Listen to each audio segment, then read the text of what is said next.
Inter పిల్లలు హాస్టల్లో చేస్తున్న పనులు ఇక్కడ మనం మాట్లాడుకోవాలి ఖచ్చితంగా. ఇప్పుడు నేను మాట్లాడబోయేది పేరెంట్స్ ఖచ్చితంగా వినాలి.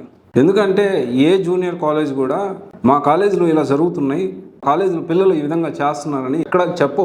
ఇన్ఫ్యాక్ట్ చెప్పాలి అంటే పేరెంట్స్ కూడా చెప్పరు. అయితే ఈ వీడియోలో పేరెంట్స్ ఎందుకు చూడాలి, ఎలాంటి జాగ్రత్తలు తీసుకోవాలి, అసలు ఏం చేస్తున్నారు పిల్లలు అనేది ఖచ్చితంగా తెలుసుకోవాలండి. ఇప్పుడు ఎవరైతే పిల్లలు జాయిన్ చేస్తున్నారో గుర్తుపెట్టుకోవాల్సిన విషయం ఏంటి అంటే, వీళ్ళు ఇప్పుడే టీనేజ్లోకి ఎంటర్ అవుతున్నారు పిల్లలు.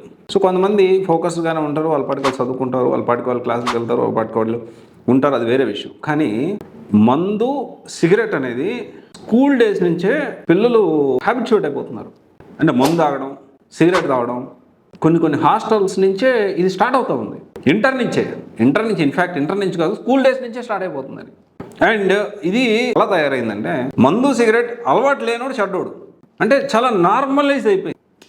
డ్రింకింగ్ కానీ, లేకపోతే ఆల్కహాల్ డ్రింకింగ్ కానీ, లేకపోతే సిగరెట్ స్మోకింగ్ కానీ ఇప్పుడున్న సిచ్యువేషన్లో బికమ్ వెరీ నార్మల్ నౌడేస్. అంటే అదేం తప్పు కాదు, ఎందుకంటే ఎక్కువ మంది చేస్తున్నారు కాబట్టి తప్పు కాదు.